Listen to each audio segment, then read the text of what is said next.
Indian national Lokdal की ओर से आज इशराना में कार्यकारिणी घोषित की गई। कार्यकारिणी घोषित कर करके तमाम जो हल्के के अध्यक्ष लेकर उपाध्यक्ष, कोषाध्यक्ष, सचिव सब लोगों की नियुक्ति की गई। इंडियन नेशनल लोकदल अब जाहिर तौर से पूरी तरीके से एक्शन मोड में नजर आती हुई नजर आ रही है और आज इसी कड़ी में इशराना में भी इनकी कार्यकारिणी घोषित की गई। आपको बता दें कि लगातार चुनाव में हुई करारी हार के बाद इनेलो अब ग्राउंड जीरो पर लगातार काम करते हुए नजर आ रही है। चाहे बात जिला अध्यक्ष की कर ली जाए, चाहे बात प्रदेश अध्यक्ष की कर ली जाए, इनेलो के तमाम कार्यकर्ता पूरी तरीके से ग्राउंड जीरो पर उतर रहे हैं और ग्राउंड जीरो पर काम करते हुए नजर आ रहे हैं। एक नेता विपक्ष के तौर पर इनेलो सक्रिय भूमिका निभाती हुई नजर आ रही है। आज इसी कड़ी में हम इशराना में मौजूद हैं, इशराना में भी जहां आज कार्यकारिणी घोषित करी गई। और चलिए आपको बातचीत करवाते हैं कि इनेलो के प्रदेश अध्यक्ष जो है उन्होंने क्या कुछ कहा। हार्दिक स्वागत है। बहुत धन्यवाद सर ये बताइए कि 14 में 19 एमएलए आए थे, 19 में 1 एमएलए रहा, 24 में 2 एमएलए। ये गिरावट का क्या कारण है? राजनीतिक दलों के उतार चढ़ाव आते रहते हैं, परिवार में भी उतार चढ़ाव आते रहते हैं। आपको याद होगा कि भारतीय जनता पार्टी के भी 2 सांसद होते थे और वो 400 भी बढ़ाने में कामयाब हो गए थे। और इसी प्रकार से कांग्रेस पार्टी में भी उतार चढ़ाव आए। हमारे राजनीतिक दल हैं, राजनीतिक दलों में उतार चढ़ाव आते रहते हैं। हम लगे हुए हैं पार्टी के जनाधार को मजबूत करने के लिए। हमने हरियाणा प्रदेश की इकाई का गठन किया, पदाधिकारी बनाए, हमने जिले के प्रधान बनाए हैं और इसके साथ साथ हमने हल्के के भी प्रधान बनाए हैं। हमारी विभिन्न सेलों के संयोजक भी हमने बनाए हैं। हम इसे संगठन को गांव के स्तर पर ले जाएंगे और पार्टी को मजबूत करेंगे।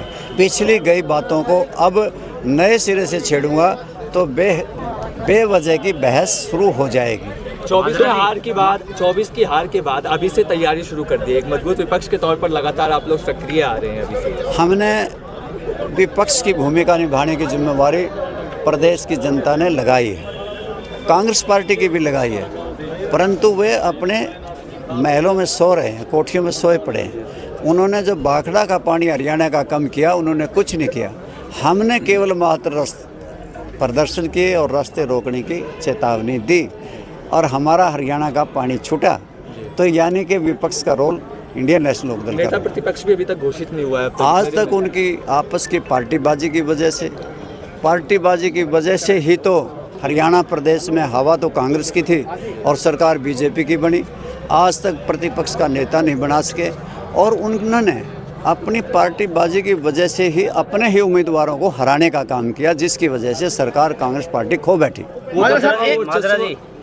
सीएम साहब ने लेटर लिखा है पंजाब की सरकार को कि पानी को लेकर, इस पर क्या कहेंगे? वो लेटर लिखना ही गलत था, क्योंकि इस पानी का बंटवारा बीबीएमबी करती है, वो केंद्र द्वारा संचालित है। देश के प्रधानमंत्री को कहना चाहिए था, देश के जल मंत्री को कहना चाहिए था, बजाय पंजाब की सरकार ने तो हमारा पानी रोका हुआ था, उनको कहने का कोई औचित्य नहीं था, उस लेटर के कोई मायने नहीं था। इनेलो किस मुद्दे पे वापसी करेगी? मेन मुद्दा क्या है इनेलो का? आज भारतीय जनता पार्टी के कुशासन की वजह से हरियाणा प्रदेश के लोग दुखी हैं।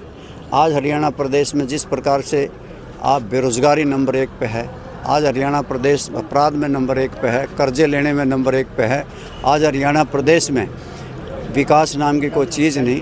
इन सारे मुद्दों को लेकर के हम लड़ाई लड़ेंगे और फिर से वापसी करेंगे। वो दबदबा वर्चस्व फिर से कैसे कायम करेंगे? एक बार फिर से एक समय था जब इनेलो का राज हुआ करता था हरियाणा में, अब वो फिर से वो दबदबा वर्चस्व कैसे हासिल करेंगे? लोगों के दिल में कैसे संगठन के बलबूते पे और जनता को साथ लेकर के हम फिर से वही दिन लाएंगे और वही इंडियन नेशनल लोकदल अपना उसी जोश फरोश के साथ वापसी करेंगे। हर जिले में, हर क्षेत्र में, हर ग्रामीण स्तर पर अब कार्यकारिणी घोषित कर रहे हैं। हमने हर ग्रामीण क्षेत्र पे भिन्न सेलों के संयोजक और अपनी कार्यकारिणी गांव स्तर तक लेके जाए। बीजेपी वाला मुद्दा अपना रहे हैं, आप भी बूथों तक जा रहे हैं? नहीं, उन्होंने हमारा अपना था। हम पहले से ही अपने संगठन को मजबूत करते रहे। चाहे ओम प्रकाश चौटाला बहुत संगठन के माहिर थे, प्रखर प्रवक्ता थे, संगठन करता थे, हमने उनसे ही संगठन बनाना सीखा। ऑपरेशन सिंदूर को लेकर कुछ कहेंगे सर? ऑपरेशन सिंदूर पे देश की फ़ौजों पे हमें नाज है, उनके शौर्य पे, उनके पराक्रम पे हमें गर्व है।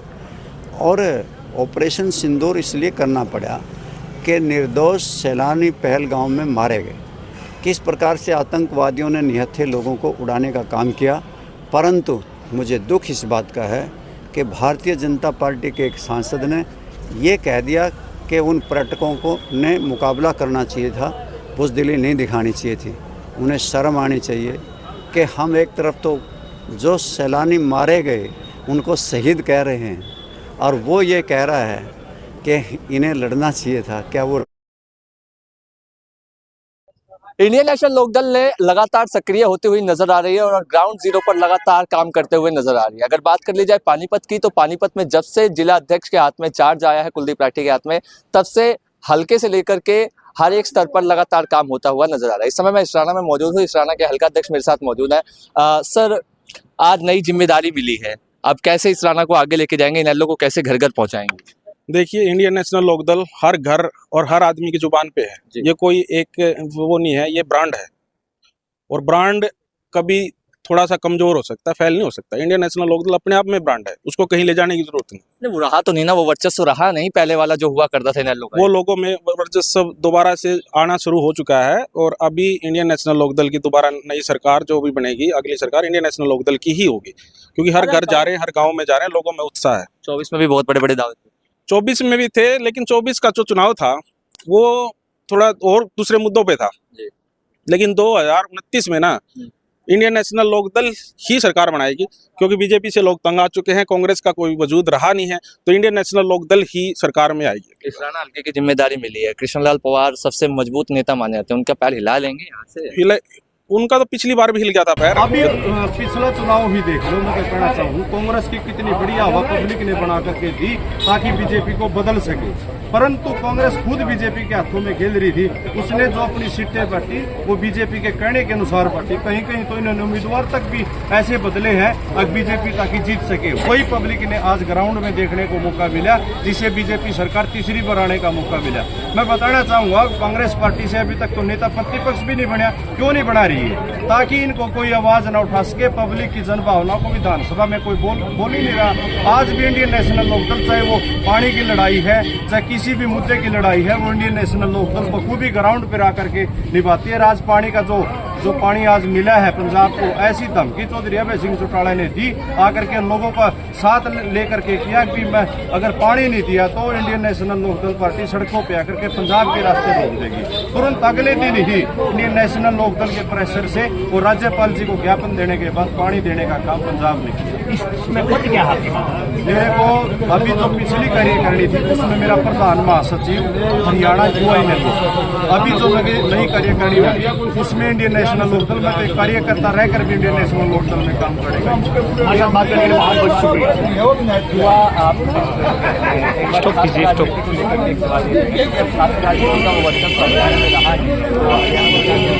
देखो, मैं बताना चाहूँगा, इंडियन नेशनल लोकदल हर वर्ग को लेकर के राजनीति में लोगों को मुद्दा उठाने के लिए आते हैं, चाहे वो महिलाओं की लीड करने में आते हैं। तो हमारी जो माननीय है प्रधान महासचिव महिला सुनैना चौटाला जी, वो महिलाओं की सशक्तिकरण के लिए लगातार महिला को आवाज उठाने के लिए वो पब्लिक में रहती है। चाहे युवा वर्ग में देख लो, हमारे कर्ण अर्जुन चौटाला जी है जो कि विधायक अर्जुन चौटाला जी लगातार युवा को आवाज उठाने के लिए हर वो प्लेटफॉर्म पर आकर के आते हैं। चाहे वो बुजुर्गों की आती है तो ये पार्टी बुजुर्गों की देन है, ताऊ देवीलाल की देन है, चौधरी ओम प्रकाश चौटाला जी की देन है, चौधरी रामपाल सिंह माजरा जी की देन है, जिन्होंने आज पार्टी को इतना संगठित मजबूत किया हुआ है। चाहे वो चौधरी अभय सिंह चौटाला हो, जिनके नेतृत्व में आने वाली सरकार इंडियन नेशनल लोकदल सीएम और मुख्यमंत्री की भूमिका निभाएगी। इंडियन नेशनल लोकदल पार्टी छत्तीस बिरादरी की